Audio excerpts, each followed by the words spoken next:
자, 저희 기도하면서 화요 트리니티 시작하도록 하겠습니다. 기도하시겠습니다. 하나님 감사합니다. 오늘도 복된 날 주님께서 허락해 주시고 성전으로 모여서 주의 말씀 듣게 하심에 감사를 드립니다. 이 거룩한 시간을 통하여 우리의 영이 거룩해지는 것뿐만 아니라 우리의 일상이 날마다 주님 안에서 합당한 삶이 될 수 있도록 주께서 도우시고 인도하여 주시옵소서. 하나님, 저희들 기도할 때에 나라 민족을 위해서 기도합니다. 이 나라가 거룩한 나라가 될 수 있도록 인도하여 주시고 저 출애굽의 역사처럼 하나님 이 나라 민족을 통하여서 주의 뜻이 나타날 수 있도록 주여 도우시고 인도하여 주옵소서. 지도자들이 거룩하게 하여 주시고 바른 것을 생각하게 하여 주시고 이 나라가 거룩한 민족이 되게 하여 주셔서 만방에 주의 복음을 선포할 수 있는 복된 나라 되게 하여 주옵소서. 이 나라의 정치, 경제, 교육, 군사, 의료 모든 분야들 가운데에 하나님의 공의가 임할 수 있도록 인도하여 주시고 좌로나 우로나 치우치지 않게 하여 주시사 특별히 주님 이 나라 민족 모든 국민들을 주님께서 안전하게 지켜 주시옵소서. 저 캄보디아에서 있었던 그러한 일들이라든지 하나님 전에 이 땅에 무고한 생명들이 희생당하지 아니하도록 주님께서 함께하여 주시며 이 모든 안전을 위해서 최선으로 나아갈 수 있는 대한민국 되게 하여 주시옵소서. 이를 위해서 교회들마다 기도하게 하시니 감사를 드립니다. 하나님, 특별히 우리 신길감리교회를 통하여서 이 지역을 성시화하며 거룩하게 하시니 감사를 드립니다. 교회가 교회로서의 사명을 잘 지켜나갈 수 있도록 인도하여 주시고 하나님, 우리 교회로 말미암아 죽어가는 생명들을 건져낼 수 있도록 주께서 도우시고 인도하여 주시옵소서. 교회가 세상의 영향을 받지 않게 하여 주시고 세상을 향해서 할 말을 할 수 있는 교회들이 되게 하여 주시며 하나님, 교회가 먼저 바로 설 수 있는 우리 교회뿐만 아니라 대한민국의 수많은 교회들이 될 수 있도록 주께서 도우시고 인도하여 주시옵소서.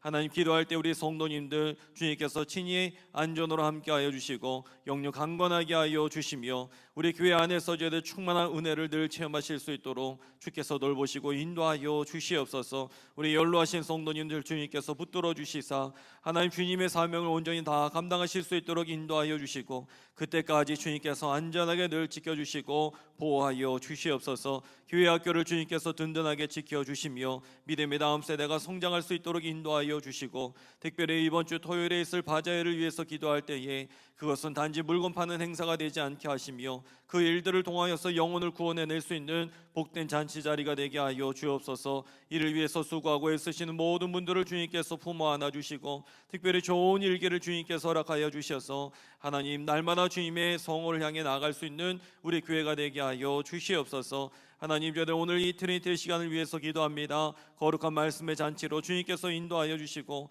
우리 안에 말씀이 늘 기준이 되게 하여 주셔서 세상에 휩쓸리지 않게 하여 주시고 분위기에 휩쓸리지 않게 하시고 오직 주의 말씀에 그 근본을 붙잡고 나아갈 수 있도록 주여 도우시고 인도하여 주시옵소서. 주님께서 처음부터 끝까지 함께 해주실 줄 믿사오며 이 모든 말씀을 주 예수 그리스도 이름으로 감사하며 간절히 기도드리옵나이다. 아멘. 교회 소식 몇 가지 전해드리도록 하겠습니다. 우리 여성교연합회 전도를 위해서 기도 많이 해주시고요. 또 매주 목요일 오후 2시에 있는데 이를 위해서도 같이 참여해 주시길 바랍니다. 그리고 샤이닝 스쿨이 우리 자녀들을 대상으로 진행하고 있는데 이를 위해서도 함께 기도해 주시고 또 믿음의 다음 세대가 아름답게 설 수 있도록 위해서 기도해 주시길 바랍니다. 그리고 이제 이번 주 토요일에 이제 루체리아 바자회가 진행이 되는데 비가 온다는 얘기를 지금 계속해서 듣고 있습니다. 이번 주 내내 비가 온다고 하는데 이 비가 이 환경 오염인 것 같아요. 지구 온난화의 문제이고 그래서 지금 기상이 관측된 이래로 가을에 가장 많은 비가 내리고 있다고 하는데 여러분들 이를 위해서 기도해 주시고 또 중요한 것은 우리의 마음이 우리의 믿음이 꺾이지 않는 게 더 중요합니다. 상황보다도. 그래서 그 시간들 위해서 함께 기도해 주시고 이번 주 토요일 가을 바자회가 진행되는데 함께 계속해서 중보해 주시길 부탁을 드리도록 하겠습니다. 이로 인해서 토요 트리니티반은 휴강을 하고 또 우리 시니어 문화교실은 그 다음 주로 연기를 하고 그렇게 진행을 합니다. 이를 위해서 같이 기도해 주시고 그렇게 시간 일정 보시고 참여해 주시길 바랍니다. 속회 지도자 수련회가 11월 6일 강화에서 있게 되고 지역장님들, 속장님들, 인도자님들 대상으로 평일 목요일에 진행이 됩니다. 이를 위해서도 함께 기도해 주시길 바랍니다. 또 여성교회 연구포지방 연합회 개석회가 26일 주일 오후 3시 30분 대림교회에서 있게 됩니다. 이 모든 일정들 보시고 함께 기도해 주시길 바랍니다. 오늘 트리니티 암송이 있습니다. 오늘 말씀은 출애굽기 23장 16절 말씀, 우리 최종숙 권사님 나오셔서 트리니티 암송 해주시도록 하겠습니다.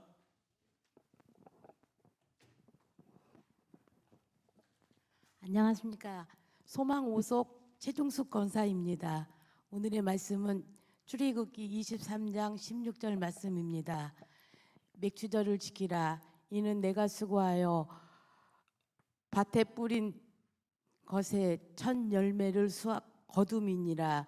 수장절을 지키라. 이는 내가 수고하여 이룬 것을 연말에 밭에서부터 거두어 저장함이니라.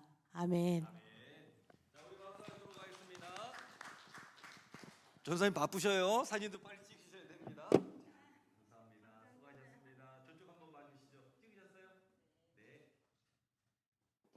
감사합니다. 우리 23장 16절 말씀 우리도 같이 한번 펴서 지난주 암송 말씀을 한번 다 같이 암송해 보도록 하겠습니다. 시작. 맥주절을 지키라. 이는 내가 수고하여 밭에 뿌린 것의 첫 열매를 거둠이니라. 수장절을 지키라. 이는 내가 수고하여 이룬 것을 연말에 밭에서부터 거두어 저장함이니라. 아멘. 맥주절을 우리도 지키고 있고요. 그리고 수장절을 우리가 지키진 않지만 우리가 연말에서부터 밭에서 거두었다라는 어떤 그런 의미로 우리의 삶의 절기들 또한 우리가 잘 지켜야 될 줄로 믿습니다. 자, 오늘 말씀은 26장부터 30장까지의 말씀인데요. 26장을 좀 길지만 같이 교독으로 읽어보도록 하겠습니다. 출애굽기 26장 성막에 대한 내용인데요. 우리 교독으로 보겠습니다. 너는 성막을 만들되 가늘게 꼰 배실과 청색, 자색, 홍색 실로 그룹을 정교하게 수놓은 10폭의 휘장을 만들지니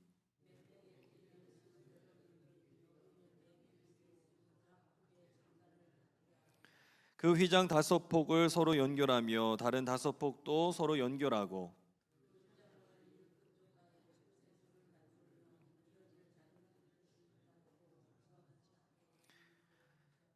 휘장 끝복가에 고 쉰개를 달며 다른 휘장 끝복가에도 고 쉰개를 달고 그 고들을 서로 마주보게 하고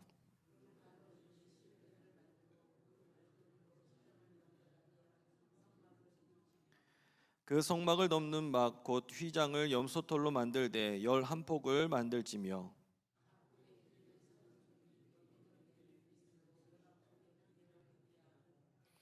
그 휘장 5폭을 서로 연결하며 또 6폭을 서로 연결하고 그 6째 폭 절반은 성막 전면에 접어 들이우고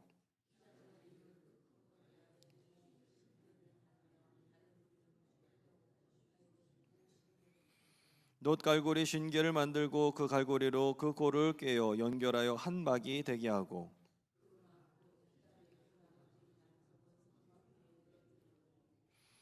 막곧 휘장의 길이에 남은 것은 이쪽에 한 규빗 저쪽에 한 규빗씩 성막 좌우 양쪽에 덮어 늘어뜨리고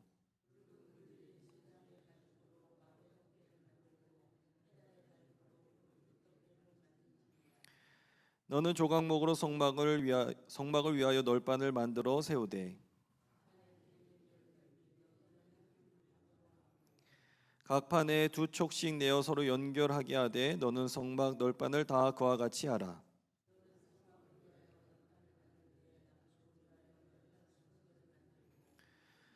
스무 널판 아래에 은받침 40개를 만들지니 이쪽 널판 아래에도 그 2촉을 위하여 2받침을 만들고 저쪽 널판 아래에도 그 2촉을 위하여 2받침을 만들지며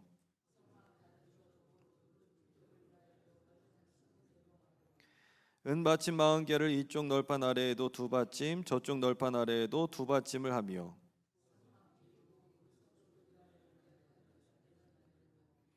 성막 뒤 2모퉁이 쪽을 위하여는 널판 2개를 만들되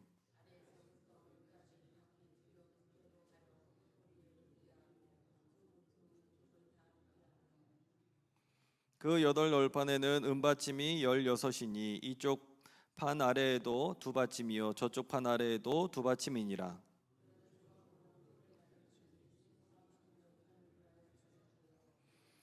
성막 저쪽 널판을 위하여 5개요 성막 뒤 곧 서쪽 널판을 위하여 5개이며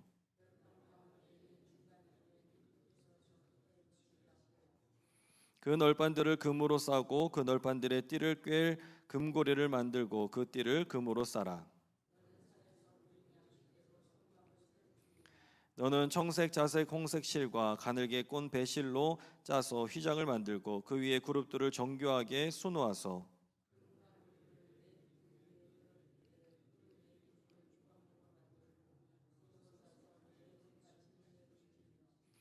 그 휘장을 갈고리 아래에 늘어뜨린 후에 증거계를 그 휘장 안에 들여놓으라. 그 휘장이 너희를 위하여 성소와 지성소를 구분하리라. 그 휘장 바깥 북쪽에 상을 놓고 남쪽에 등잔대를 놓아 상과 마주하게 할지며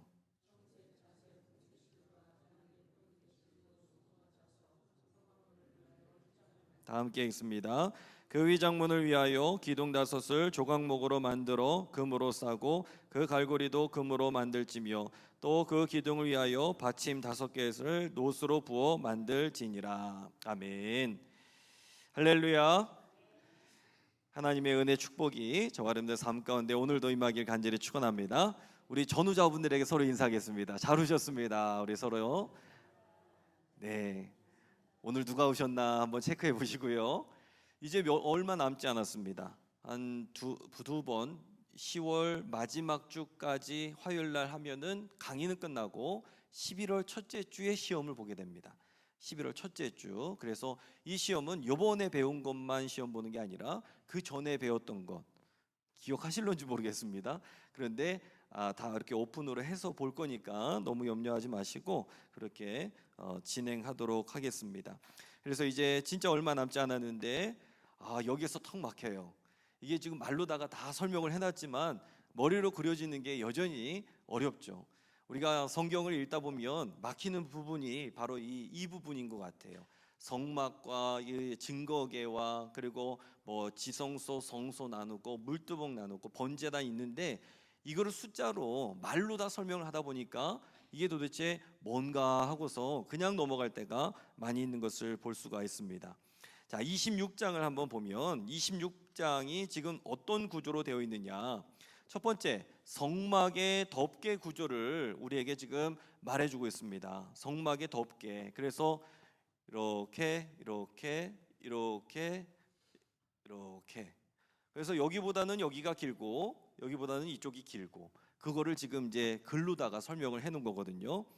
이 첫 번째 휘장이 있습니다. 첫 번째 휘장은 가는 배실과 청색, 자색, 홍색 실로 짜고 그룹 무늬를 쏘는 아름다운 장식 휘장 10폭이라고 이야기합니다. 이게 바로 이 첫 번째 안쪽에 있는 거죠. 그리고 두 번째 덮개는 염소털로 되어 있는데 이 안에 있는 이 폭은 11폭이었는데 이거는 10폭이었는데 이 두 번째 거는 11폭으로 되어 있다고 합니다. 그리고 마지막 이 세 번째 제일 가에 있는 덮개는 붉은 순양의 가죽과 해달의 가죽으로 덮어져서 바람과 비와 햇빛을 차단하는 그 역할을 한다라고 이야기를 합니다.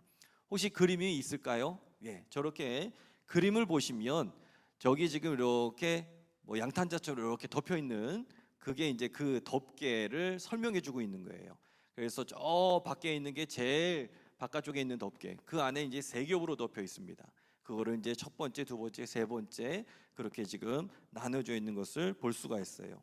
이거를 우리에게 지금 이야기하면서 하나님은 하나님의 거처를 저렇게 지금 만들어 놓으셨다라는 거예요. 그래서 거룩함과 보호를 보호 속에서 세우시고 아름다움, 이 아름다움은 안쪽에 아름다운 게 있어요.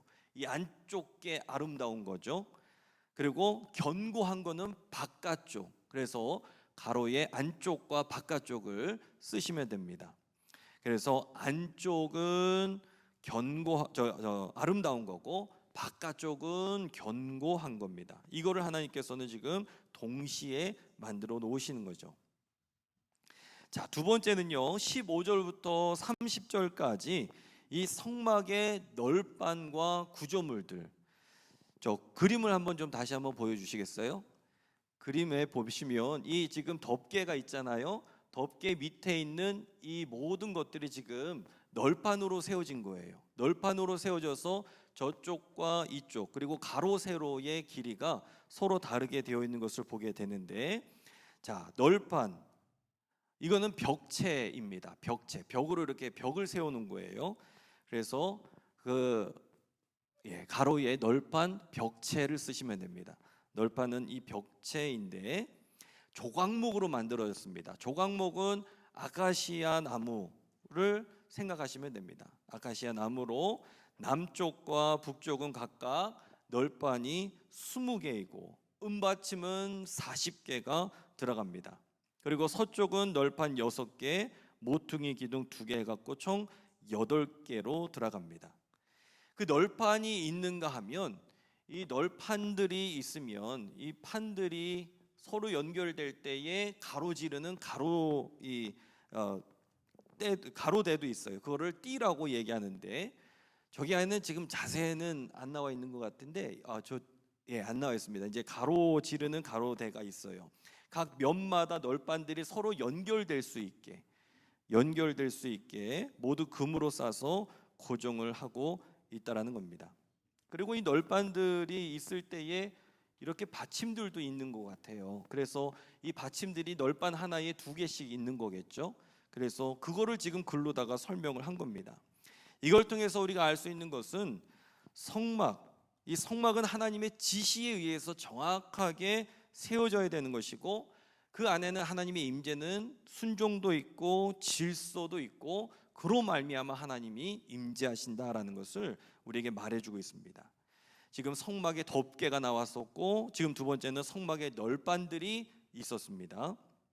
세 번째는 뭐가 있느냐? 31절부터 끝절까지는 이 성소와 지성소를 구분하고 또 출입문을 설명하고 있는 것들을 볼 수가 있습니다. 그래서 지성소는 휘장, 이 청색, 자색, 홍색 실과 가는 배실로 짜고 그룹 무늬를 넣고, 그리고 4개의 금기둥을 걸어서 지성소를 성소와 구별하면서 휘장 안에 언약궤와 속죄수를 두고 있는 것을 보게 됩니다.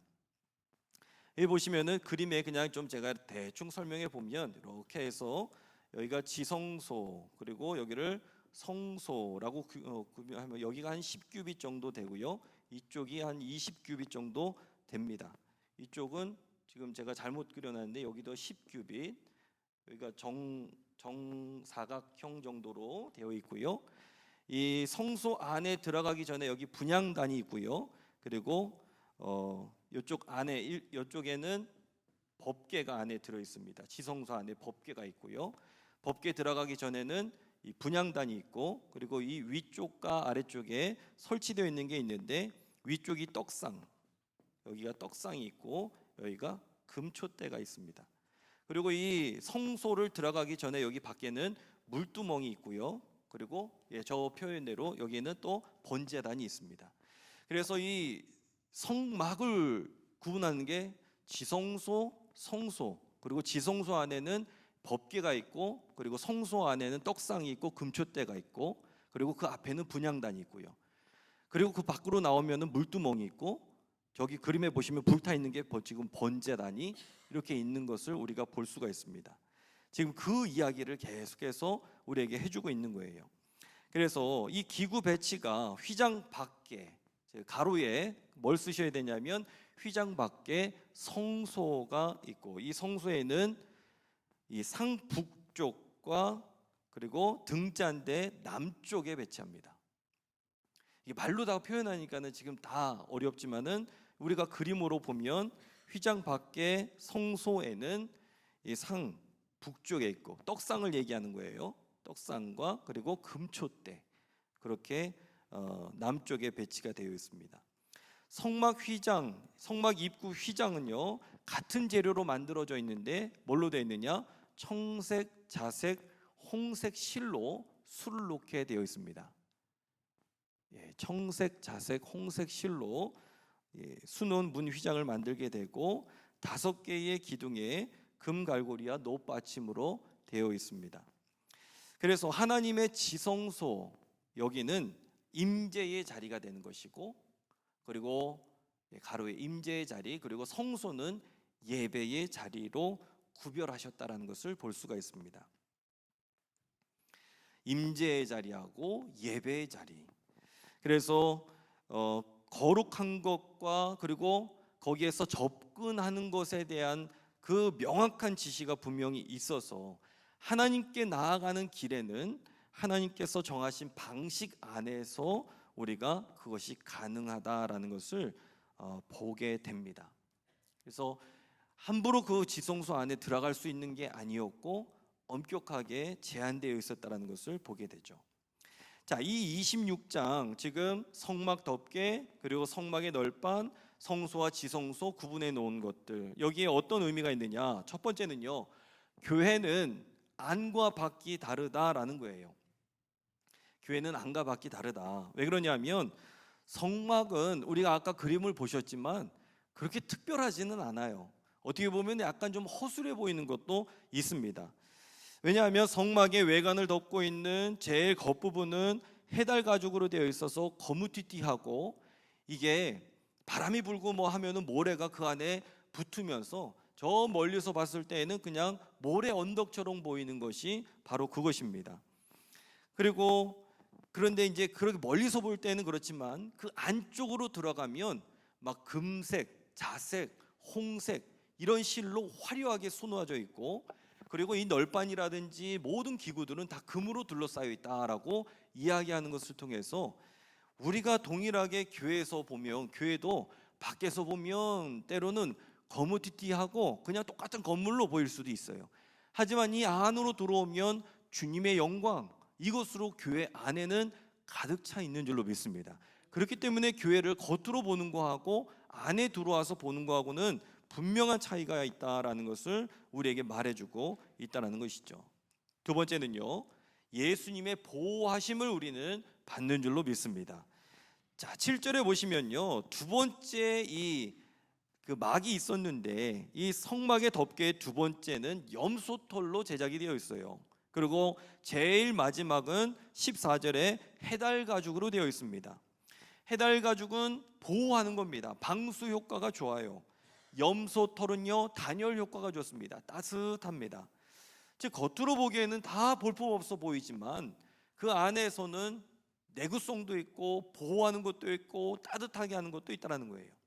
마찬가지로 교회 안에 들어오면 예수님께서 우리를 따스하게 보호해 주시고, 저 밖에 있는 잘못된 것, 악한 것들로부터 주님께서는 보호하신다라는 것을 이것은 의미하고 있다는 겁니다. 요한복음 15장 5절에 나는 포도나무여 너희는 가지라 그가 내 안에 내가 그 안에 거하면 사람이 열매를 많이 맺나니 아무것도 할 수 없음이라 라고 이야기하고 있습니다. 이 뜻은요, 공동체 안으로 믿음으로 말미암아 들어와서 거할수록 안전하고 평안해지고 성숙되고 열매를 많이 맺게 된다는 것을 우리는 예수님 안에서 그것을 깨닫게 됩니다. 예수님 안에 들어오시길 바랍니다. 그리고 주변에 혹시 예수님 안에 들어오지 못한 분들이 계시다면 항상 초청하시고 전도하시길 부탁을 드립니다.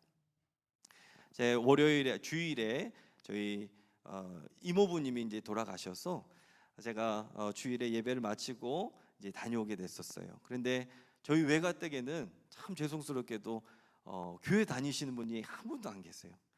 그래서 제가 늘 이 마음의 숙제처럼 그렇게 있는데, 제 외할머니께서 이제 돌아가시기 전에 제 꿈에는 보였어요. 그래서 평생 제가 외할머니 저 경상도 합천에 늘 계셔서 제가 지금까지 살면서 몇 번 못 뵀습니다. 저도 죄송스럽지만은 뭐 일단은 뭐 예전 분들은 이제 결혼하면 끝이다라고 그렇게 얘기를 하셔서 그러셨는데, 돌아가시기 전에 꿈에 나타나서 제가 외할머니 예수님 믿으셔야 돼요.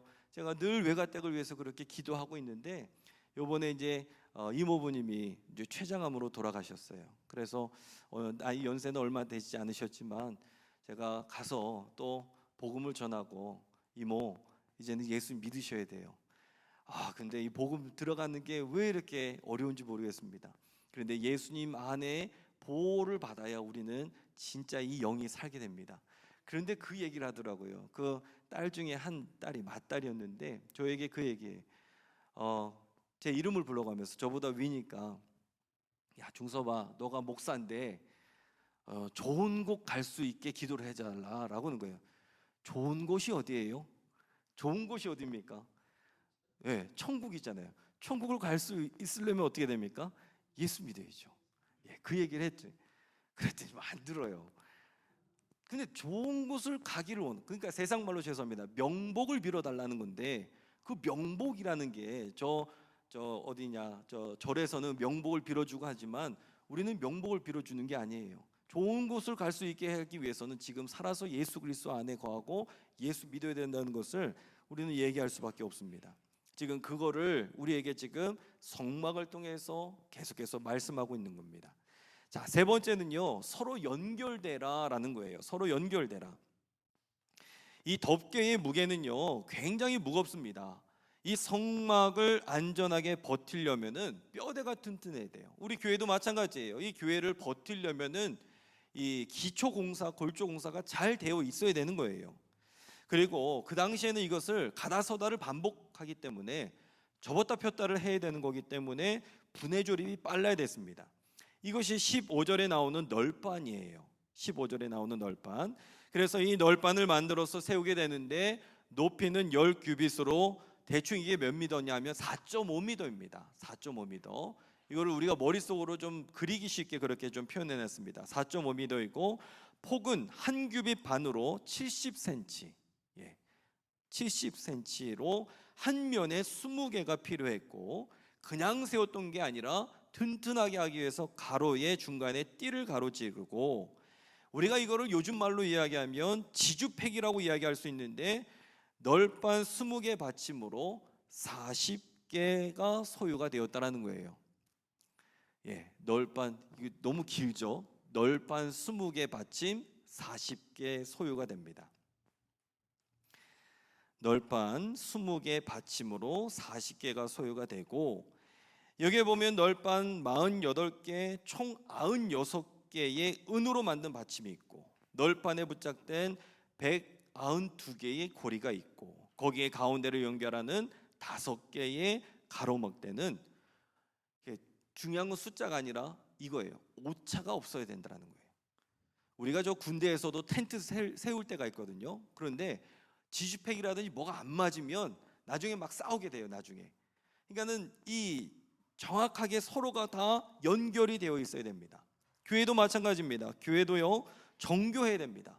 성도가 서로 연결되어야 되는데 정교하게 이게 맞아떨어져야 돼요.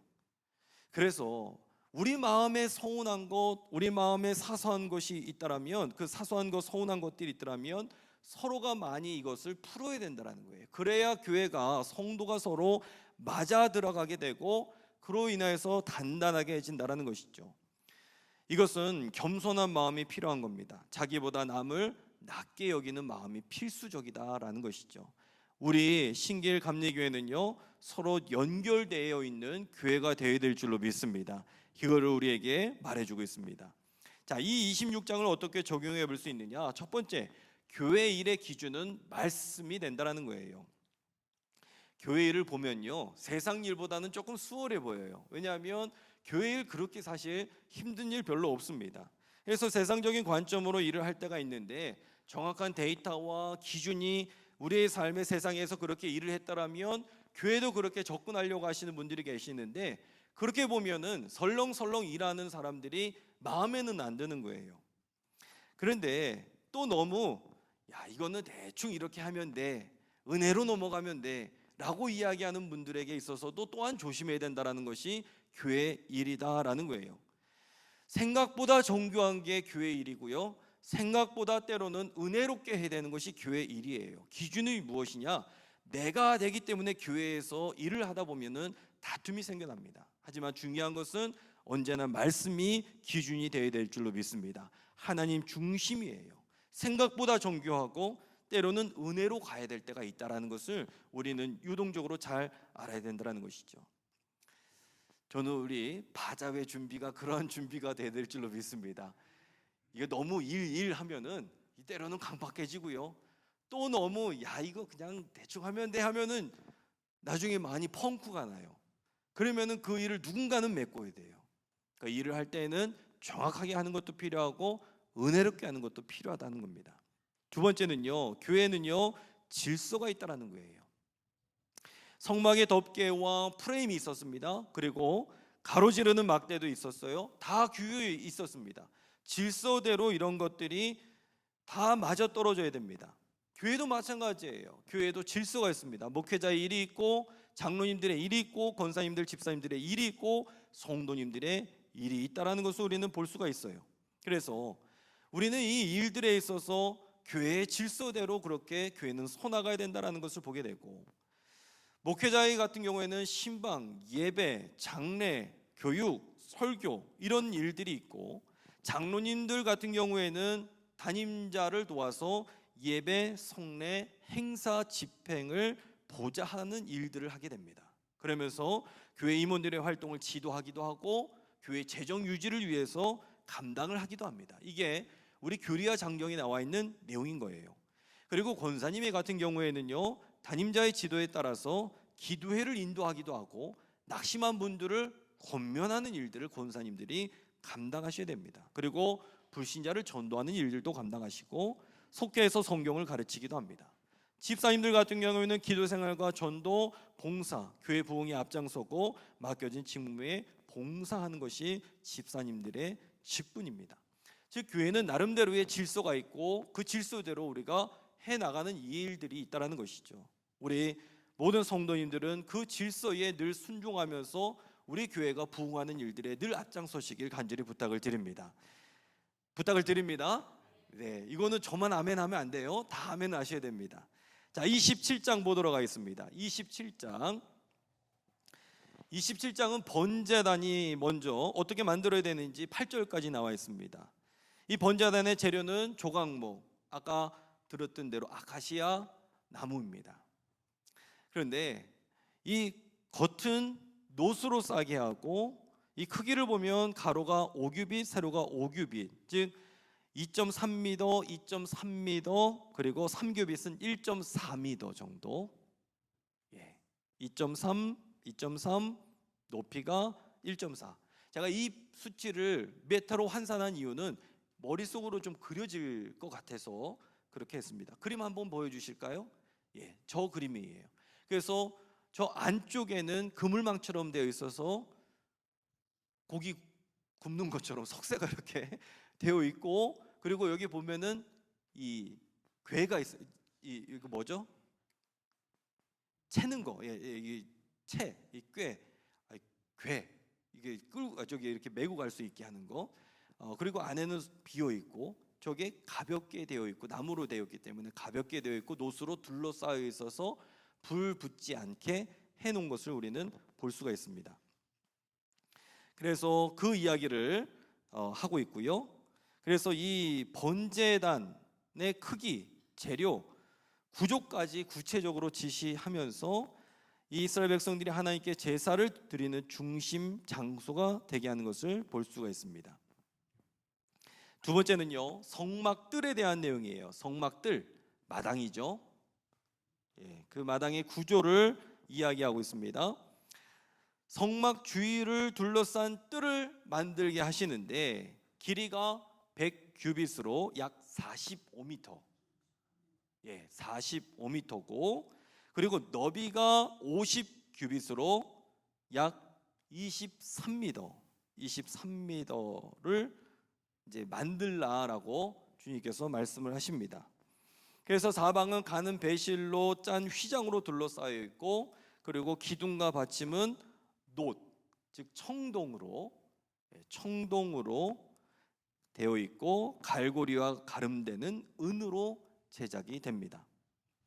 그래서 북쪽과 남쪽 각각 100규빗씩 길이가 되고, 그리고 20개의 기둥과 20개의 받침이 있고, 저 서쪽 뒤쪽이죠. 저 서쪽에서는 50규빗으로 10개의 기둥과 받침이 되어 있습니다. 그리고 동쪽은 입구 쪽이 됩니다. 입구 쪽, 그 입구 쪽에는 50규빗으로 가운데 20규빗의 폭의 문 휘장으로 열리게 되고, 그 양쪽은 15규빗의 휘장과 3개의 기둥을 세우게 됩니다. 한번 아까 봤던 그림 혹시 다시 보여주실 수 있을까요? 그거 말고 번제단 말고 그 아까 저 화면에 보시면 저 흰색으로 세마포로 쭉 둘러싸여 있는 저거를 지금 얘기하는 거예요. 그래서 저거를 지금 그 말뚝 같은 것도 있죠. 그래서 지금 보시면은 그림에 보시면은 이쪽이 동쪽입니다. 동쪽, 이쪽이 서쪽, 북쪽, 남쪽 그렇게 되어 있는 것을 볼 수가 있습니다. 저거를 지금 설명해 놓은 거입니다. 자, 세 번째, 등불 관리 규례에 대한 것들을 얘기하고 있어요. 20절부터 21절까지인데 하나님께서는 저 이스라엘 백성들 자손들에게 순결한 감람류를 가져오게 하셨고 등불을 항상 켜게 하셨다라는 것을 볼 수가 있습니다. 그래서 등불은 회막 안 휘장 밖, 즉 성소의 등잔대에서 켜져야 하고 이 일은 아론과 그의 자손들에게 책임지게 하면서 불이 꺼지지 않도록 했다라는 것을 설명해 주고 있습니다. 자, 이 27장 지금 이 성막들에 대한 내용들, 그리고 번제단에 대한 것, 그리고 등불 관리하는 것, 이 내용의 의미가 무엇이냐? 첫 번째, 가벼워야 된다라는 거예요. 가벼워야 된다. 아까도 말씀드렸지만 이 거룩한 성소에 들어오려면 가장 먼저 번제단이 보이게 됩니다. 그 번제단에 보면 이 핵심이 뭐냐? 이동하기에 편리해야 되는 거예요. 왜냐하면은 그거를 무겁게 되면은 이거를 가지고 다닐 수가 없거든요. 전부 다 노수로 만들어 버리면 무거워서 가지고 다닐 수가 없습니다. 속은 비어 있게 하고 불에 태우기 위해서 노수로 둘러싸여 있고, 그리고 이렇게 어깨에다 메고 손을 들고 이 채를 옆에다 가로막으로 이렇게 해서 들고 다니게 편하게 할 수 있게 했던 것, 이것은요 신앙인의 삶에 대한 것을 얘기하고 있어요. 그게 뭐냐? 우리는 삶이 가벼워야 됩니다. 좀 쉽게 말하면 언제든지 주님께서 부르시면 갈 준비가 되어 있어야 되는 사람들이라는 거예요. 내일이 우리의 시간이 아닙니다. 오늘만이 우리의 시간이고, 번제단에서 동물을 잡아서 하나님 앞에 드렸던 그 모든 모습들은 예수님께서 십자가에 달리신 거하고 너무나 똑같은 거예요. 십자가가 보였던 것도요 모든 사람들이 보기 쉬운 장소였습니다. 번제단도 들어오면 가장 먼저 보이는 것이 번제단이었어요. 그리고 들고 다니기 가볍게 했던 것, 그 내용이 바로 여기에 나와 있는 겁니다. 두 번째는요, 생명은 어디에서 나오느냐? 치열함에서 나온다라는 겁니다. 왜 그러느냐 하면 거룩한 성전, 성소에 딱 들어가서 제일 처음 마주대하는 게 동물들 잡는 거, 태워 죽이는 것, 그냥 멀쩡한 거 태워 죽이는 거 여러분들 보실 수 있겠습니까? 이거 쉽지 않습니다. 마치 이것은요 의사가 흰색 가운을 입고 수술하는 거하고 똑같은 거예요. 수술하고 난 다음에 보면은 피가 흥건합니다. 내 죄의 문제를 치열하게 다루는 것이 바로 거기에요. 우리가 수술을 해야 살 수 있듯이 바로 죄의 문제도 거기에서 해결을 해야 살 수가 있다는 것입니다. 히브리서 9장 22절에 말씀하는 것처럼 피 흘림이 없은즉 사함이 없느니라 라고 말씀하고 있습니다. 그 장소는요 아주 치열한 장소예요. 즉 우리의 영적인 생명은 치열함에서 나온다는 것이죠. 자, 세 번째는요 자기의 생각을 메워둬라라는 거예요. 왜 그러냐면 이 번제단 내기퉁이에 보면은 뿔이 있었어요. 이 뿔의 용도가 뭐냐 하면 동물들 잡아서 묶어놓는 데였어요. 도망가지 못하게. 그러니까 이거 너무 잔인한 것 아니냐. 그러나 하나님께 드려진 제물은 처음부터 자기의 생각으로 움직여지는 게 아니라는 거예요. 전체가 다 하나님 앞에 드려졌다라는 겁니다. 여러분들도 어디 도망가실 생각하지 마시길 부탁을 드립니다. 어디 도망가지 마시라는 거예요. 제단 뿔에 그냥 붙잡아 뒀어요. 그걸 자꾸 도망가려고 하니까는 문제가 생기죠. 못 도망가게 우리 주님께서 붙잡아 두셨습니다. 네 번째는요 교회에 들어와야 보인다라는 거예요. 자, 성막들, 아까 그 세마포로 이렇게 흰색 쳐져 있었던 그 뜰이요 이 가로가 100규빗 45m였고, 그리고 이 세로가 50규빗 22.5m, 대충 한 23m라고 보시면 됩니다. 그렇게 그 쳐져 있었어요. 그러면 높이가 얼마이냐? 높이를 보면 18절에 5규빗이라고 설명하고 있는데 이는 약 2.2m, 2.2m입니다. 제 키가 2m 조금 안 돼요. 예, 2m 조금 안 됐는데 한 170 정도 되는데요. 이렇게 해서 점프를 이렇게 뛰어서 보면은 2.2m 잘하면 볼 수도 있습니다. 그리고 뭔가 이렇게 좀 놓고 이렇게 점프를 뛰어서 좀 보면은 그 안을 볼 수는 있어요. 그래서 뭐 하는지도 보이고 뭘 하는지가 다 느껴지고, 이게 이런 벽이 아니기 때문에 세마포로 되어 있기 때문에 동물 죽이는 소리며 태우는 냄새며 다 알 수 있어요. 그렇지만 중요한 거는 그 안으로 들어가야 정확하게 알 수 있습니다. 교회도 마찬가지예요. 교회도 겉으로 보면은 저기 바자회 하는구나, 저기 담임 목사 바뀌었구나, 세상 사람들 더 잘 알아요. 그런데 그게 진짜 아는 게 아니에요. 이 안에 들어와서 보면, 사실 거룩한 교회에 들어와서 보면 사랑이 넘치고 평화가 넘치고 그럴 것 같지만 오히려 그렇지 않습니다. 때로는 우리 안에 죄성이라는 것이 드러나기도 하고, 때로는 그런 모습들이 있고 피 튀기는 장면들이 있어요.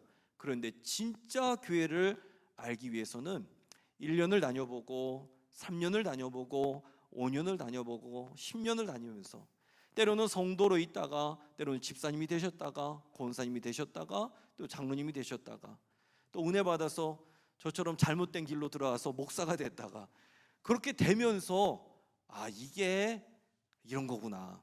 근데 저는 아직도 잘 몰라요. 교회를 다 모르겠어요.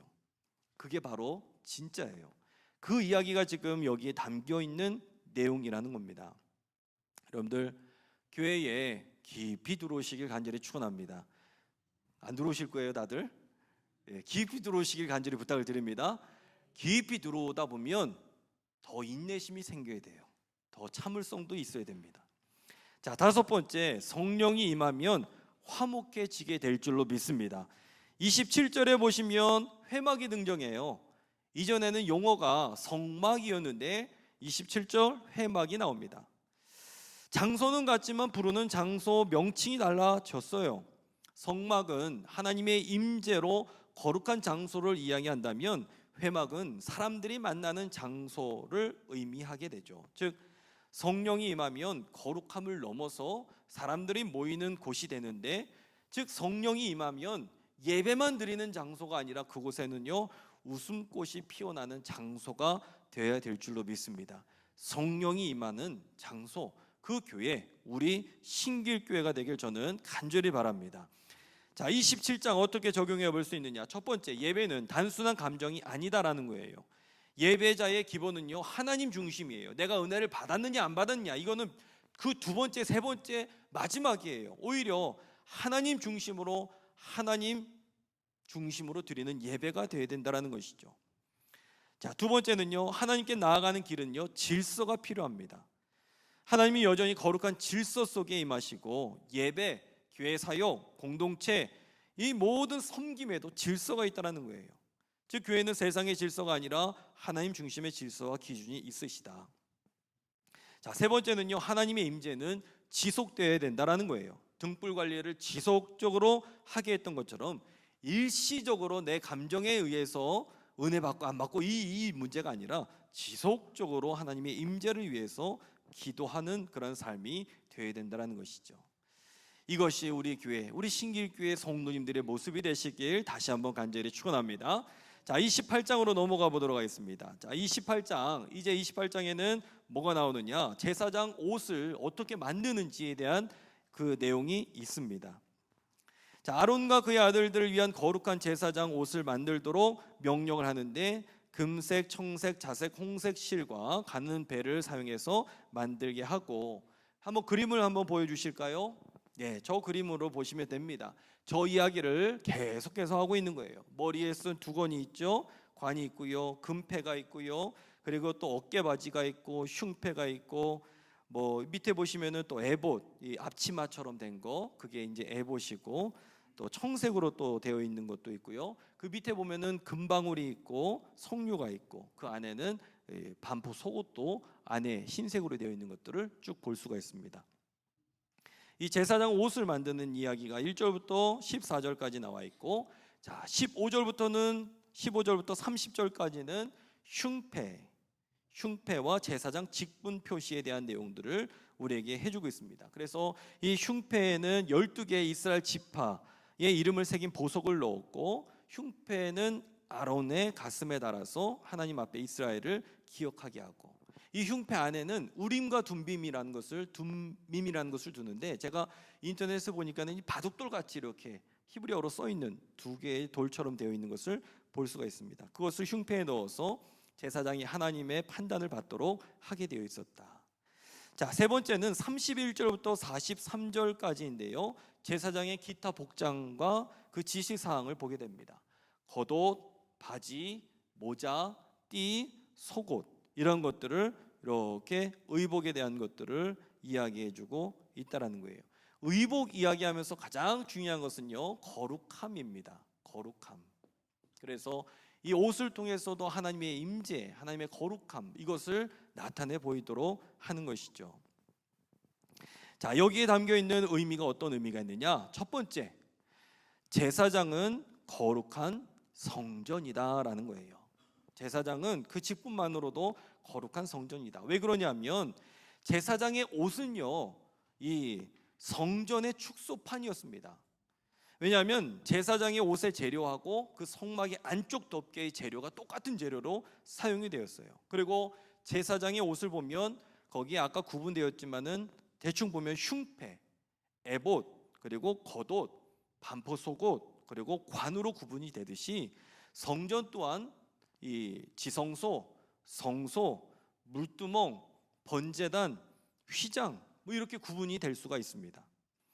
이 제사장의 옷의 가장 중요한 옷이 에봇인데, 아까 보셨던 앞치마처럼 되어 있는 것, 이게 가장 겉에 두르는 옷이고, 양쪽 어깨는요, 에덴 동산에 있었던 보석, 호마노로 된 걸로 그 보석을 붙이고, 양쪽에 이스라엘 12지파의 이름을 순서대로 어깨에 6개씩 새겨 넣게 됩니다.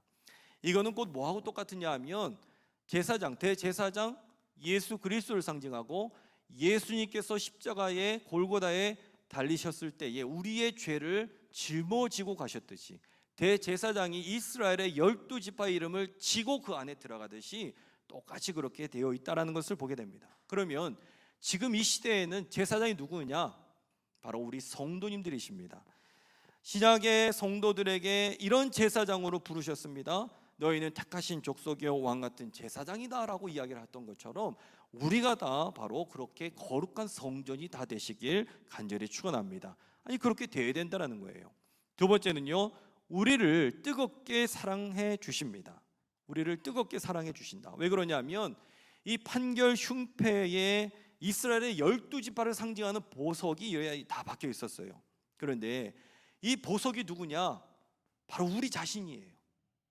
요한계시록에 보면 그 보석을 뭐라고 설명했습니까? 제가 계시록 하면서 우리 자신이다라고 얘기했거든요. 그 보석이 바로 12지파를 상징하는 게 바로 우리 자신인데, 이 위치가 어디 있냐? 바로 아론의 심장 위치하고 있는 거예요. 심장에. 즉 우리 주님께서 가장 뜨겁게 우리를 사랑하신다. 그 의미가 여기에 담겨 있다라는 것이죠. 우리 주님은요, 우리 성도님들 한 분 한 분을 뜨겁게 사랑하시는 줄로 믿습니다. 그게 바로 여기에 담겨 있는 의미다라는 거예요. 세 번째는요, 자리만 지키지 마라라는 겁니다. 자리만 지키지 마라. 아까 보셨듯이 이 대제사장의 이 발목 쪽에 보면은 이 금방울하고 석류가 교대로 달려 있었어요. 우리가 이 금방울하고 석류를 통해서 알 수 있었던 거, 저 그림에 나와 있죠. 그게 이제 대제사장이 들어갔었을 때에 그 소리가 울리지 아니하면 나중에 줄이 묶여 있는 것, 죽은 걸로 알고서, 죄로 인해서 죽은 걸로 알고 끌고 나오게 되었다라고 그렇게 이야기를 하는데, 중요한 것은요, 그 금방울, 석류, 그것이 중요한 것이 아니라 우리가 대제사장 자리만 지켰던 사람이 아니라 하나님의 직분을 감당했던 사람들이라는 것을 우리는 기억해야 된다는 거예요. 저는 성도님들도 마찬가지입니다. 성도로 부름을 받게 되었다라는 것은요, 자리만 지키는 것이 아니라 하나님의 일들을 감당해야 된다라는 것을 저는 동일하게 생각해 볼 수 있습니다. 그거는 목회자도 마찬가지예요. 여러분들이 가지고 있는 목회자 상이 어떤 상이 있는지 모르겠습니다. 그것이 때로는 저하고 다를 수도 있어요. 그런데 제가 깨닫고 제가 보는 것은 목회자도 일을 해야 된다는 거예요. 택배 일, 그 일 아니고 그 일 아니고 성전을 위해서 일을 해야 되는 거예요. 그래서 제가 이런 마음을 가지고 있으니까 우리 교육자들이 조금 피곤할 것 같아요. 아마 피곤해? 네, 저 피곤한 것 같아요. 지금도 피곤한 것 같은데, 제가 움직이니까 부목사님 가만히 있을 수 있겠습니까? 전쌤들 가만히 있을 수 있겠어요? 저는 몸으로 뜁니다. 몸으로 해야 돼요. 몸으로 해야 그것이 같이, 그리고 또 여기에서 나와 있듯이 대제사장이라고 해서 자리만 지키는 게 아니에요. 목사라고 해서 하는 자리가 아니에요. 장로님들도 마찬가지고요. 일을 해야 되고 전도해야 되고 설교 준비도 열심히 해야 되고 뿐만 아니라 교회도 돌봐야 되고, 다 모든 일들이 다 발로 뛰어야 되는 일들이 그 안에 담겨 있는 것을 보게 됩니다. 네 번째는요, 절차가 있다라는 거예요. 제사장으로 직임을 감당하기 위해서는요, 절차가 있습니다. 첫 번째는요, 부르심이 있어야 돼요. 그냥 아무나 되는 게 아니라 1절에 보시면 부르심에 대한 내용이 나와 있고요. 두 번째는요, 거룩한 옷을 입어야 됩니다. 그냥 불렀다고 해서 그냥 계속해서 일만 하는 게 아니라 먼저는 거룩해져야 되는 거예요. 2절에부터 나오는 말씀이죠. 즉 우리의 직분 감당하기 위해서는 예수님의 옷을 입어야 된다는 거예요. 단지 헌금 주일 성수 개념이 아니라 내 생각과 마음이 예수님의 마음과 생각으로 변화되어야 되는 거예요. 세 번째는요, 기름 부음이 있어야 된다는 거예요. 41절에 보시면 그들에게 기름을 부어서 위임하고 라고 말씀하는 것처럼 이러한 절차대로 그 직분을 감당하게 하는 것, 우리 성도님들도 마찬가지입니다. 다섯 번째는요, 성의 유혹을 물리쳐라 라는 거예요. 왜 그러냐면 42절에 보시면 제사장은 하나님의 성막에 들어갈 때에 하체를 잘 가리도록 하게 되어 있습니다. 겉으로는 이 복장이 화려해 보이지만 자칫 잘못하면 하체가 드러날 가능성이 있었습니다. 이것은 하나님이 항상 나를 보고 있다라는 그런 생각을 하고 있어야 되는 것이고, 자기의 속을 잘 가릴 줄 알아야 된다는 거예요.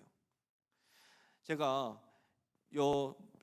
이 예배를 드릴 때에 가운을 입고 올라가고 할 때에도, 그리고 앉을 때에도 항상 바르게 앉아 있는 것을 제 부목사님에게도 늘 알려줘요. 그리고 다리를 모으게 하고, 쪽볼나무로 하지 말고 항상 다리를 모으고, 여기에서 뭔가가 드러나게 되면 안 된다라는 걸 제가 늘 알려줘요. 이 모든 것들이 사실은 다 여기 성경에 나와 있는 의미대로 그런 것들이 있다라는 거예요. 즉 우리는 교만함이 아니라 죄의 유혹에 넘어질 수 있는 존재라는 것을 항상 알아야 된다는 것이죠. 자, 이 28장을 가지고 어떻게 적용해 볼 수 있느냐? 첫 번째, 나는 금방울이 울리도록 살아가고 있는가? 왜 그러냐면 이 금방울이 울리는 것은 하나님의 임재 앞에서 두려움과 떨림이 그 안에 담겨 있는데, 이 성류라는 것은요, 풍요를 상징하기도 하지만 또 뭘 상징하느냐 하면 하나님의 율법을 상징합니다. 그래서 이 율법, 금방울 옆에 있는 성류도 있었는데, 즉 금방울과 성류가 열매가 부딪히면서 소리를 내는 것은 제사장이 하나님의 말씀을 부지런히 연구하고 말씀 안에 감추어진 보석과 같은 의미를 깊이 알려주는 것을 의미해요. 그래서 성경을 읽다 보시면요, 똑같은 말씀이 아니에요. 장절 말씀 구절마다 해마다 읽은 것이 새로운 의미로 다가옵니다. 제가 지금 이 의미를 뽑아냈지만 이 의미도 내년 다음에는 또 다른 의미를 발견해낼 수가 있어요. 그렇기 때문에 말씀을 부지런히 연구해야 돼요. 저는 제가 몸으로 움직이면서도 항상 제가 늘 우리 부교육자들한테도 얘기하는 거는, 목회자가 성경에 있어서는 부지런히 연구를 해야 된다. 목회자가 게으르면, 성경을 연구하지 아니하면 성도님들은 더 그렇습니다. 그렇기 때문에 이 말씀의 깊은 것을 끌어올리기 위해서는 깊은 묵상과 함께 책도 많이 읽어야 되는 것이고 성경을 깊이 봐야 된다라는 것이죠. 제가 스코틀랜드에 갔었을 때에 제 친구 목사님하고 그 수도원에 머물러 적이 있었어요. 그런데 그 수도원에 거기에 있었던 그 분들이 그 사제들 보면은 저분들은 도대체 뭘 할까? 보면은 하루에 예배를 한 10번 정도를 드려요. 그리고 남는 시간은 뭐 할까? 봤더니 그냥 성경만 읽어요. 그분들은 라틴어 성경과 히브리어 성경을 그냥 주구장창 팝니다. 이거를 계속 파는 거예요. 그러니 최근까지도 보면은 신학 서적에 보면은 신부님들이 쓴 이 책들에 보면은 깊이 있는 내용들이 굉장히 많이 있어요. 제가 이 출애굽기 말씀을 준비하면서도 랍비가 풀어 쓴 성경을 제가 보거든요. 근데 개신교 목사님들이 쓴 거하고는 차원이 다른 어떤 깊이가 있는 것을 보게 돼요. 그런 것들을 제가 보면서 같이 이렇게, 저는 히브리어를 제가 못합니다. 솔직하게 말씀을 드려요. 뭐 라틴어도 못해요. 왜냐하면 그분들이 쓴 거를 제가 보면서 읽게 되는데 깊이가 좀 다른 것을 많이 보게 돼요. 그러니까 성도님들도 마찬가지로 말씀의 깊이를 늘 사모하면서 우리가 깊이 연구해야 된다는 거예요. 29장의 내용 넘어가 보도록 하겠습니다. 29장, 여기에는 뭐 어떤 내용이 나와 있느냐, 제사장 위임 준비에 대한 내용이 담겨 있는 것을 보게 됩니다. 그래서 하나님께서 모세에게 아론과 그의 아들들 제사장으로 세우는 의식을 준비하게 하시는데, 속죄 제물로 수송아지 한 마리 하고 번제물로 순양 2마리, 이거를 지정을 하셨어요. 그러면서 아론과 그의 아들들을 회막문 앞에서 씻기고 제사장 옷을 입히도록 하고, 머리에는 관유, 즉 거룩한 기름을 부어서 거룩하게 합니다. 거룩한 기름. 그것이 1절부터 14절까지 나와 있고요. 그리고 15절부터 28절까지는 이제 위임 제사, 이제 순양 제사를 드리게 됩니다. 그래서 첫 번째 순양을 번제로 드리고, 그리고 아론과 그 아들들 머리 위에 안수를 하고, 두 번째 순양, 위임의 순양이라고 하는데, 위임의 순양, 이거를 잡아서 피를 제사장의 오른쪽 귓볼 그리고 오른쪽 손가락 발가락에 바르면서 그 피와 기름을 제단에 사람들에게 뿌려서 거룩하게 했다라는 거예요. 이게 위임 제사이고요. 그리고 세 번째는 29절부터 끝절까지 제사장의 직무의 지속과 규례에 대한 내용들을 이야기를 해주고 있습니다. 그래서 이 위임식은 7일 동안 진행이 되었고 매일 속죄 제사를 드리게 했다. 그 이 내용의 의미가 어떤 의미가 있느냐? 자, 첫 번째는요, 죄에 대해서 민감하라라는 거예요. 죄에 대해서 민감하라.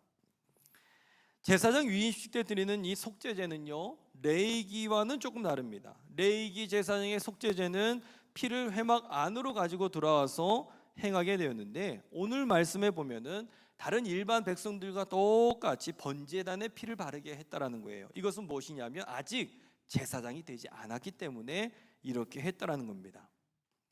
그리고 이 죄의 문제에 있어서는 굉장히 민감하게 다루고 있는 것을 보게 되죠. 두 번째, 어떤 의미가 있느냐? 항상 다음 단계로 나아가라라는 의미가 이 안에 담겨 있다라는 거예요. 숫송아지를 드리면 사실 전부 아니겠습니까? 죄 사함을 받았으면 전부 아닐까요? 그러나 성경은 숫송아지를 드린 이후에 순양을 드리게 합니다. 이 제사는 순양 전부를 제단 위에서 불사르게 하는 것이죠. 온전한 헌신, 온전한 그 다음 단계로 나아가게 하는 의미를 우리에게 보여주고 있습니다. 자, 세 번째는 쓸데없는 것을 걸러내라라는 겁니다. 쓸데없는 것을 걸러내라. 히어도 스터전이라는 사람이 1960년 미국의 SF 소설 작가였는데, 스터전의 법칙이라는 것을 이야기를 했었습니다. 그의 작품에 대해서 끊임없이 작품을 쏟아내놓으니까 사람들이 이야기하는 거예요. 이 SF 소설의 90%는 쓰레기다라고 호평을 합니다. 그랬더니 이에 대해서 예, 맞습니다. 저는 어느 장르를 막론하고, 장로가 아닙니다. 장르입니다. 장르를 막론하고 90%는 쓰레기다라는 유명한 말을 남기게 되었다는 거예요.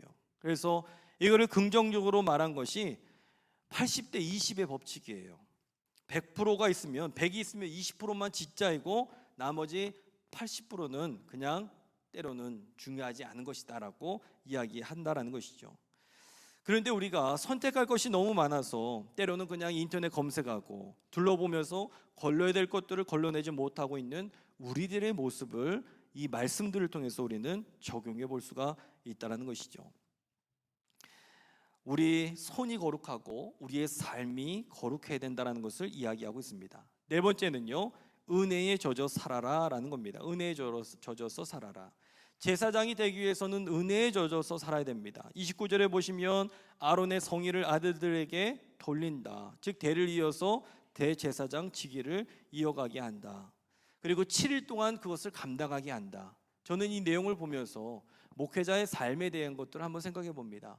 목회자가 성의를 입는 것은요, 가운을 입는 것은 주일에 한 번이지만 주일 한 번만 입을 것이 아니라 7일을 입어야 되는 거예요. 즉 성의만 입을 것이 아니라 거룩함을 늘 입어야 된다는 거예요. 뿐만 아니라 우리 성도님들의 삶도 마찬가지가 되어야 될 줄로 믿습니다. 저는 지난번 우리 성가대 음악 세미나라는 것을 연초에 하게 되었는데, 그때에 그 목사님이 오셔서 하셨던 이야기가 굉장히 좀 의미가 좀 깊습니다. 우리 성가대도 가운을 입고 때로는 기도자들, 그리고 또 누가 가운을 입죠? 성경 봉독하시는 분들, 그리고 또 헌금위원, 가운을 입게 돼요. 그런데 이 가운을 정말 소중하게 다루셔야 됩니다. 이 가운을 입고 화장실에 가시면 될까요? 안 될까요? 안 됩니다. 근데 가운을 때로는 입고 가지 말라고 하는 거는 들은 것 같아요. 그러니까는 말아서 갖고 가시는 분들 계세요. 그것 또한 안 되는 거예요. 이걸 말아서 또한 주방에 가시는 것도 안 되고, 웬만하면 거룩한 것으로 우리가 구별하게 입는 옷이기 때문에 이것은 이 예배의 장소에서 그렇게 사용을 하고, 그리고 모든 일이 끝나면 다시 이 가운을 입고 내려가셔서 원래 뒀던 장소에 두셔야 된다는 거예요. 모든 것들을 우리가 소중하게 대하면 그 소중한 법칙들이 우리 안에 자리 잡게 된다는 것을 저는 볼 수가 있습니다. 제가 가운이 그 전에 입었던 가운들이 있어요. 처음에 제가 안수 받으면서 맞췄던 이 가운이 있었는데, 정말 제가 죄송하게 제가 개척교회를 하면서 지하도 있었고 그러다 보니까는 이게 보관을 잘못해서 곰팡이가 피고 막 이래서 이거를 세탁을 해도 이게 안 되더라고요. 그리고 제가 두 번째 맞췄던 가운이 있는데, 제가 부교육자 시절을 보내면서 입었던 한 10년 넘게 입었던 그 가운이 있어요. 그래서 제가 제 자녀들 보고 늘 얘기해요. 내가 죽을 때에는, 하나님의 부르심을 받을 때에는 이 가운을 입고 나를 관으로 넣어달라. 목사님 뭐 벌써부터 그런 얘기를 합니까? 미리 준비해야죠. 제가 교통사고 몇 번 당하고 나니까는 목사라고 오래 사는 게 아니더라고요. 언제든지 그냥 부르시면 갈 준비를 해야 되는데, 그리고 지금 입고 있는 가운은 너희들이 갖고 있어라. 그래서 혹시나 목회자가 된다면 너희들이 입어라 라고 제가 늘 얘기를 해주게 됩니다. 항상 내가 마지막에 입어야 될 옷이 어떤 옷인가 라는 것을 생각하고, 그리고 내가 은혜 가운데에 늘 젖어 사는 것이 필요하다라는 것을 저는 적용해 보게 됩니다. 자, 이 29장을 어떻게 적용할 수 있느냐? 나는 달라지지 않았는가? 왜 학교에는 이상한 선생님이 많은가? 라는 책이 있어요. 그런데 이것을 교사 선생님이 썼습니다. 초등학교 10년 이상 봉직했던 교사가 왜 학교에는 이상한 선생님이 많은가라는 그런 책을 썼다는 거예요. 저도 생각해 보니까 초등학교 보내면서 이상한 선생님들 많았던 것 같아요. 죄송합니다. 우리 성도님들 중에는 선생님들 출신이 굉장히 많으신데 가려서 들으시기 바랍니다. 여기도 계시고 저기도 계시는데 가려서 들으세요. 근데 진짜 저는 초등학교 때 보면 아주 좀 이상한 선생님들도 많이 계셨던 것을 제가 보게 됩니다. 왜 그러냐면, 여기 저자가 교사가 된 뒤에 교사가 가진 영향력과 권력이 생기면 거기에 도취되고 뜻하지 않은 실수를 저질렀노라라고 고백을 하고 있다는 거예요. 링컨은 이야기합니다. 모든 사람이 역경을 견뎌낼 수 있지만 당신이 누군가의 인격을 시험해 보고 싶다면 그에게 권력을 줘봐라. 저는 이거 아주 200% 300% 동감합니다. 참 죄송하게도 제가 저 의정부의 교회를 개척을 하고, 그리고 제가 부교육자 생활을 하면서 한 번도 교회를 개척을 하게 된 일이 있었어요. 그때에 마치 담임 목사처럼 저를 그곳에 보내주셨었어요. 그때에 제가 굉장히 많은 실수를 했습니다. 그 실수가 제게는 지금 엄청난 보약이 되었어요. 그때 저하고 같이 일했던 친구들은요, 저를 아마 쳐다도 안 볼 겁니다. 왜? 엄청 제가 심하게 많이 대했어요. 매일같이 혼냈어요. 똑바로 하라고. 그런 걸 생각해 보면서 지금 생각해 보니까 제가 마치 뭐가 된 것처럼 그렇게 행동을 했던 것 같아요. 그 시간이 없었더라면 제가 그 실수를 아마 지금 하고 있지 않았을까라는 생각을 해보게 됩니다. 제가 늘 얘기하는 게 우리 교회는 몇 명으로 좀 목표를 삼고 우리가 부흥해야 됩니다. 그런데 숫자가 허무맹랑하게 계속해서 늘어나요.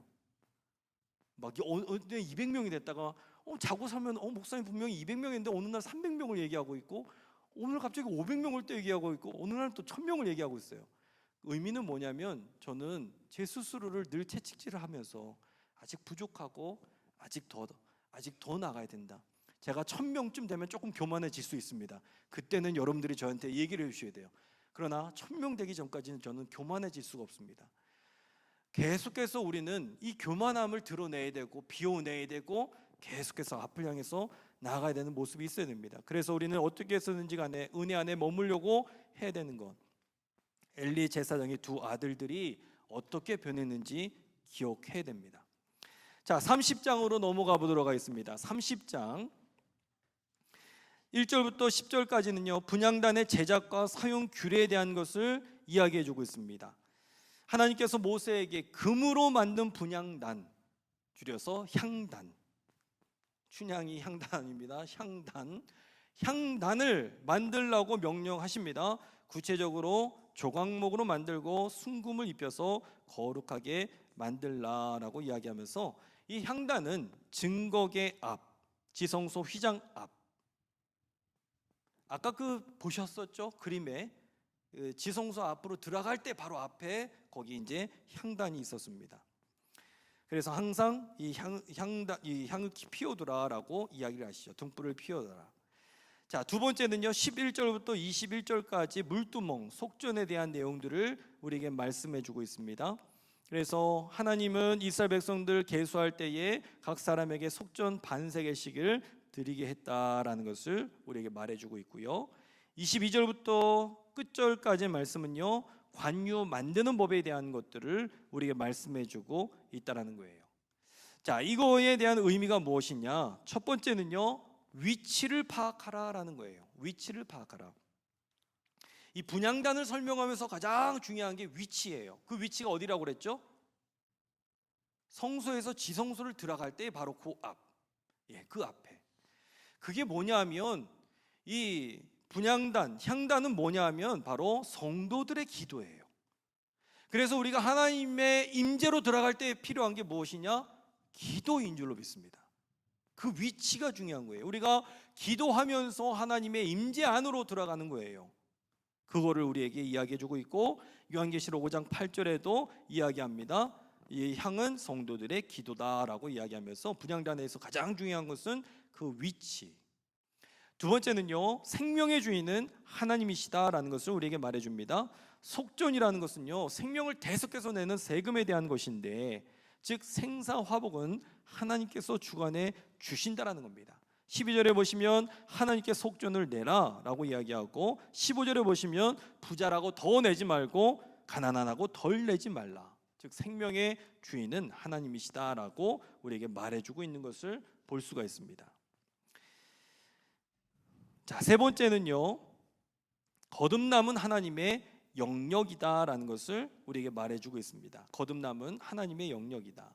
17절부터는 물두멍에 대한 내용인데요, 물두멍은 번제단 뒤에 있었고 성소에 들어가기 전에 있었습니다. 그래서 19절의 말씀처럼 손과 발을 씻게 되는 것이죠. 즉 우리가 날마다 주님 앞에 죄를 씻어내야 되는 이 일들이 바로 거듭남에 대한 거예요. 거듭나고 이전과는 다른 존재가 되어야 된다는 것을 저 물두멍을 통해서 이야기하시죠. 요한복음 3장 3절, 예수님께서 대답하여 이르시되 진실로 진실로 내게 이르노니 사람이 거듭나지 아니하면 하나님의 나라를 볼 수 없느니라. 그러니까 손을 씻고 안에 들어가서 봐야 되는데 요한복음 3장 3절에도 거듭나지 아니하면 하나님의 나라를 볼 수 없느니라라고 시각적으로 우리에게 말을 해주고 있다는 거예요. 자, 네 번째는요 기름 부으심은 죽음과 부활이다라는 거예요.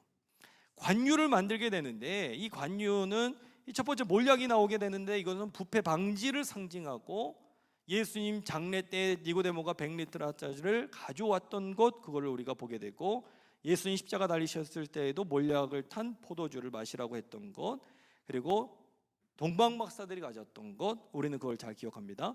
두 번째로 나왔던 것이 육개인데 개수나무 껍질에서 나오는 향품으로 낮아진 체온을 높여주는데 이거는 그리스도의 고난을 상징한다라고 이야기하고, 세 번째는 창포입니다. 이 창포는 일어선다라는 뜻이 있는데 거센 물결에 휩쓸려 다녀도 다시 일어나는 것처럼 그리스도의 부활을 상징하고, 네 번째는 계피인데 이거는 해충을 막는 거예요. 그래서 예수 보혈, 이 부활의 현홍으로 인하여서 악한 사탄을 쫓아내는 것, 이 관유를 만드는 거예요. 그래서 30절에 보시면 제사장들에게 기름을 발라 거룩하게 하고 직분을 감당하게 하는 것, 이것이 바로 예수님의 보혈의 그 의미하고 다 똑같이 연결되고 있는 것들을 볼 수가 있습니다. 자, 이게 어떻게 적용할 수 있느냐? 나는 어떤 기름 부으심을 받았는가라는 거예요. 여러분들 다 기름 부으심을 받은 줄로 저는 믿습니다. 예, 장로님들은 우리 장로님들 안수 받을 때에 기름 부음을 받고, 목회자들도 그 기름 부음을 받는데, 그러면 우리 권사님들은 나는 왜 안 부어 주느냐? 예, 다 부어 주셨습니다. 그 왜 어떻게 부어 주셨느냐? 바로 오늘날 기름 부으심을 받았다라는 이 말은요, 하나님이 그 사람에게 성령의 은혜와 능력을 부어주셔서 그의 사역이나 삶을 통해서 하나님의 뜻이 나타난다라는 의미가 담겨 있는 거예요. 그래서 우리는요, 주님의 그 기름 부으심을 다 받은 줄로 믿습니다. 이렇게 해서 지금 제가 봤을 때는 출애굽기에서 가장 조금 이해하기 어렵고 머리로 그리기 어려운 부분들이 지금 말로다가 다 설명이 됐는데, 이것만 지나가면 조금 더 수월하지 않을까라는 생각을 해보게 됩니다. 이제 얼마 남지 않았습니다. 끝까지 완주하시길 부탁을 드리도록 하겠습니다. 자, 우리 요절을 말씀을 안 드렸는데 28장 3절입니다. 28장 출애굽기 28장 3절. 이 말씀도 그렇게 길지는 않습니다. 28장 3절. 오늘 좀 시간이 조금 많이 지나갔습니다. 설명할 게 많아서 많이 그냥 제가 건너뛴 것도 있는데 집에 가셔서 한번 좀 다시 한번 보시고요. 그리고 이 시간 끝나고 나서 나가실 때에 집에 가시면서 우리 이번에 청소하지 마시고 우리 전도지 우리 요번에 그 바자회에 관련된 거 가시면서 나눠 주시면서 그렇게 가시기를 부탁을 드리도록 하겠습니다. 자, 기도하고 마치도록 하겠습니다. 하나님 감사합니다.